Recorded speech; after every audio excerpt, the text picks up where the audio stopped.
YouTube, how's it going? The GOAT House is back with the Arizona Cardinals 2021 NFL offseason rebuild going through free agency and the draft. Doing this for every single team. We've already done it for quite a few, so check it out, but we'll get to your team, don't worry. All kinds of NFL offseason content already on the channel and plenty more to come. Anything that happens, trades, free agency signings, anything draft related, we have you covered. We'll have you covered instantly on our Twitter, so check out that Twitter. Please subscribe to join us for that content. You see underneath me, walkthemock.com. Very cool website, one-of-a-kind mock draft simulator where you can play with your friends. You can play with random people, draft against users, with other users. No one else has a simulator like this, so pretty cool. And you can sign up and use GOAT House as your code to get 20% off. You can do monthly or by the year for cheaper. But, yeah, very cool. So check that out. Link in the description and comments for that. And remember to use that code if you're going to sign up. But, yeah, here's our Twitter. We got a fan base bracket poll going on. We're in the Elite Eight, so things are heating up here. We'll make a video on that once we're done. Constantly talking news here, keeping you updated on the channel. So, yeah, Twitter's a must follow. There's a little cheat sheet I made for the offseason. You click this link right here. That brings you to restructured cheat sheet basically on Twitter. But projected cuts, projected cap space, how much potential savings there are. So, yeah, there'll be a link at the bottom of the comments for that as well. But to the Cardinals, cap space around $15.5 million. We still don't have that set team salary cap space for this NFL season in this strange offseason here, kind of created by the COVID situation. But it'll be around $15.5 million for the Cardinals before cuts. I'm cutting Robert Alford, $7.5 million. Clear that. Yeah, that to me that's an obvious one. And Devon Kennard, you can clear $4.15 million. You don't really, they're not desperate to make that move, but looking to bring some other pass rushers back on top of Chandler Jones is already there. Obviously, hopefully he stays healthy because he's an elite one if he does. So he can move on from Kennard and save that money. The Cardinals are in a pretty okay situation cap space wise compared to most teams, but 15.5 still not a whole lot.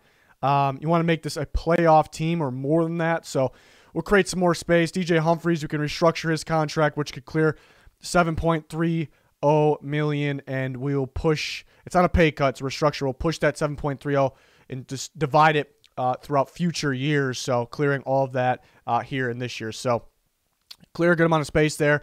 You see we're up to $34.45 million in that range. So who am I re-signing? I'm going to tag Hassan Reddick, and the tag period's open right now. It's going to go till early March, so we'll see if they actually do this.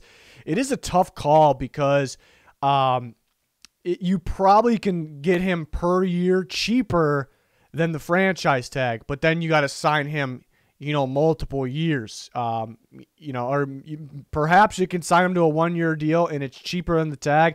He would probably take a 2 or 3 year deal, 4-year deal somewhere else though.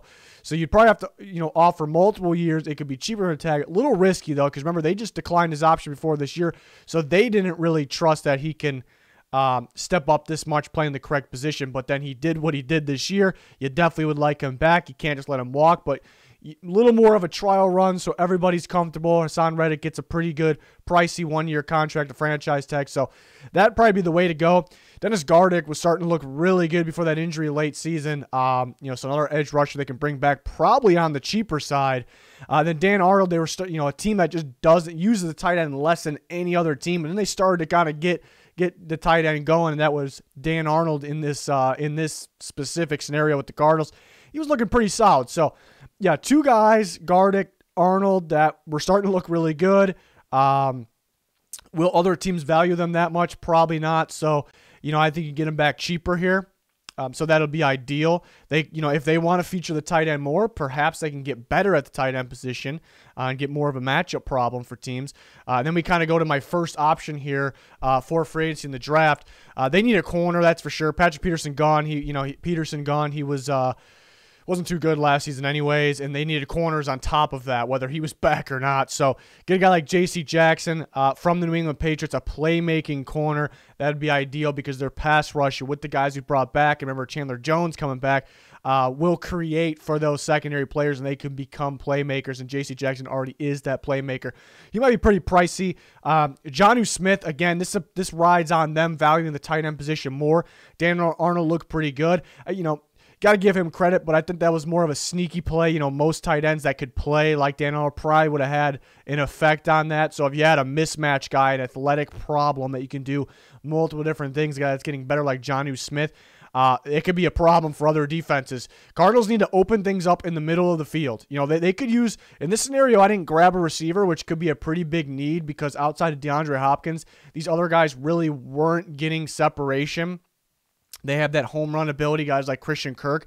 But a big problem was the middle of the field. They just got nothing going there. So adding a tight end like Jonnu Smith could fix that. And then you have the other receivers that can play. So that kind of helps them out as well.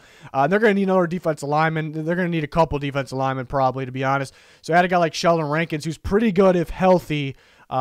So maybe a cheaper guy, but could be high reward potential here because he's very good at getting interior pressure and stopping a run if he's healthy there. But you spent most of your money there on re-signing some guy, franchise tag, J.C. Jackson, Jonnu Smith. So you got to look for a little cheaper option, somewhat cheaper. Rankin's still, you know, not super cheap or anything like that. Then you go to the draft, you add Elijah Vera Tucker from USC, a guy who can play guard or tackle. Interior pressure was starting to get after Kyler late year.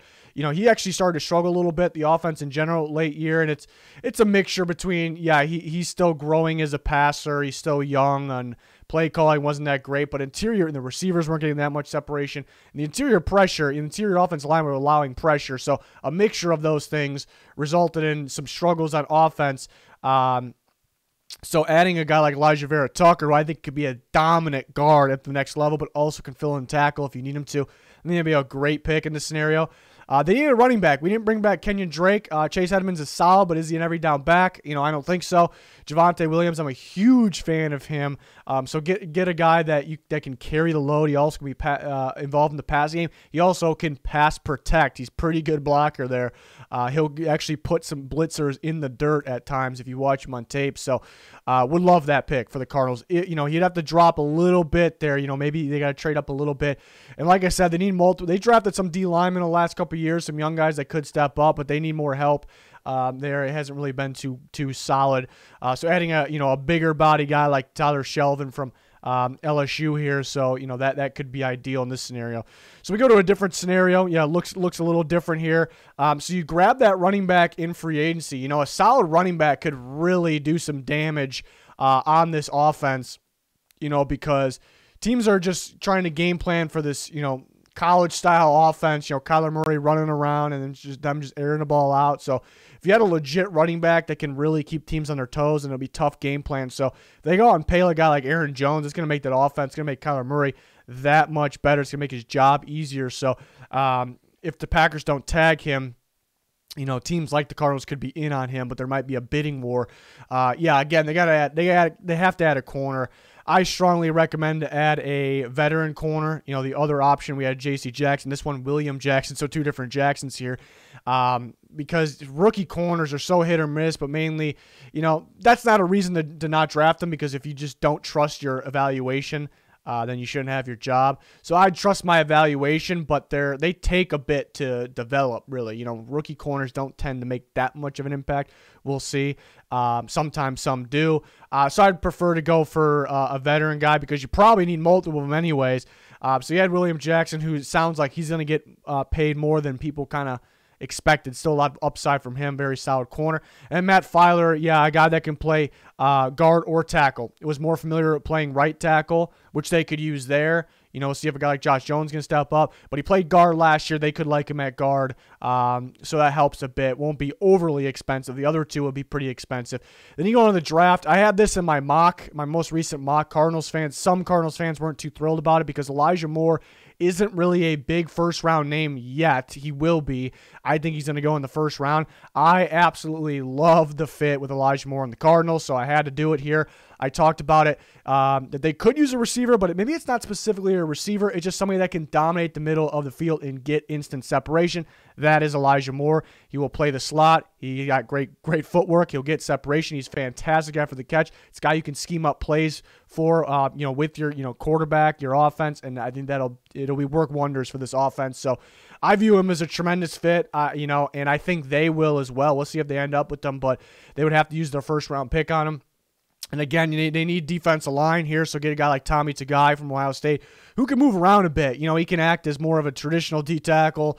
You can line him up at 3 technique, you can line him up at nose tackle. So that'll help him out a lot there. And like I said, they could dive into multiple corners throughout this offseason. So you're in a third round, grab Melifanu, who's a lengthy, physical, pretty athletic for his size corner from Syracuse. They could like there in the third round. So, looking at this, the Cardinals have some needs. They have some needs because it's tough to how to approach this. Do we focus on a running back first? Probably a corner. Like I said, they probably need to attack a free agency corner. But offensive line, we got to keep Kyler Murray protected. We were allowing some interior pressure. Right tackle could upgrade there. Don't necessarily have to, but mainly interior.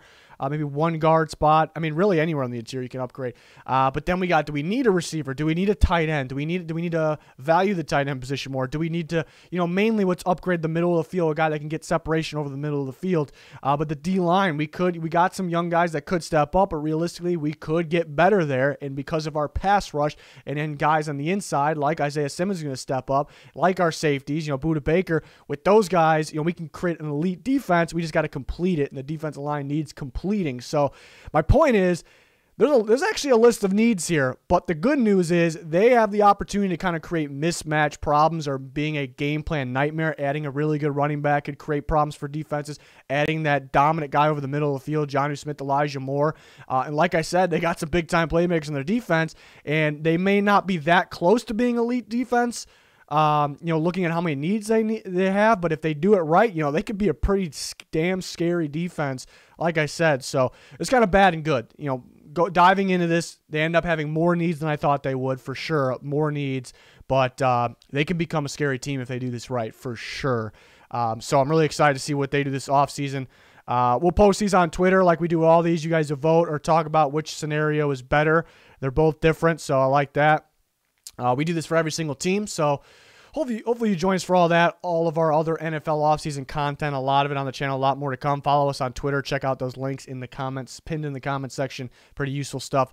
But yeah, that is going to do it for this one. Thanks, everyone, for watching. Goodbye.